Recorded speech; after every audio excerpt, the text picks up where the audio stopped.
As the mobile web has grown over the years, one of the technical elements of digital marketing that has gotten more important is website performance, specifically page speed. Google started talking about the importance of page speed about 5 or 6 years ago, and they've even gone as far recently as officially claiming that it's a ranking factor. Google's also built lots of tools for page speed, including tracking in Google Search Console, so you can see how your website stacks up overall. With all of the data Google is providing, including a nice round number from 0 to 100 using their PageSpeed Insights tool, page speed optimization should be easy to measure and quantify. However, in practice, that is often not the case. We'll talk in this video about some of the pros and cons of page speed optimization and how it fits with other marketing efforts. Simply put, optimizing for page speed means making the pages on your website load as fast as possible. It's especially important on mobile devices where data connections are traditionally a little bit slower than on desktop. There are lots of ways to improve page speed: improving server performance, improving how assets are loaded, reducing the number of assets that you need to load, optimizing and compressing images. All of these things are very good in a vacuum, and improving page speed is helpful for users.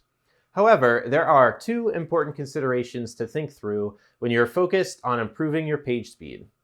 First, page speed scores are relative and subjective depending on your industry and content. You'll see lots of websites boasting page speed scores of 99 or 100. Kudos to them. But the simple fact is that depending on the nature of your website and your industry, it might not be feasible or necessary to hit a perfect score. Some websites rely heavily on videos or imagery, whether that's part of their brand or industry focus. And things like high-resolution videos are often important to an overall marketing and branding strategy.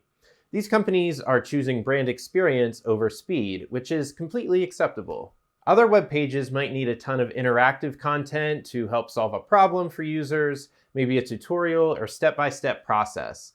Those are going to be heavier loading times by nature, and shaving off a half second of loading time can be a huge moneymaker for a large e-commerce site like Amazon.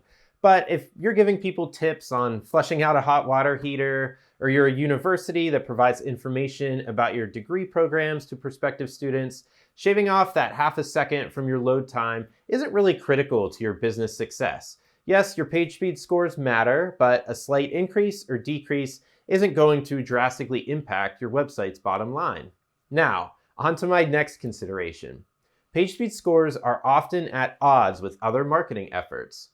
One of the biggest culprits of poor page speed scores are websites with lots of JavaScript, often in the form of things like chat modules, social media integrations, CRM integrations, or CDP tracking.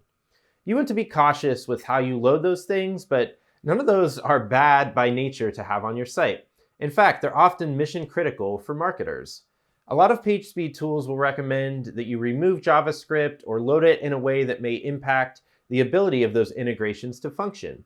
Is it worth removing your chat or remarketing tag from your site to improve your page speed score by 5 or 10 points? Most of the time, the answer is no.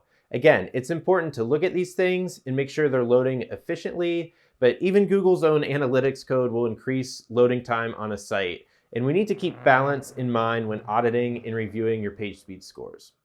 To wrap up, page speed optimization should 100% be part of your digital strategy as you look to improve your website.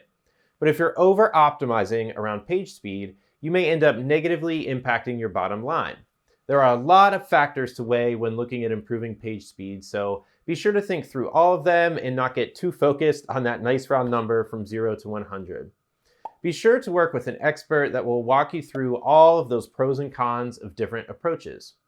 For more information on how to improve your website, check out our YouTube channel. Don't forget to hit subscribe and hit the bell so you never miss out on the latest digital marketing advice.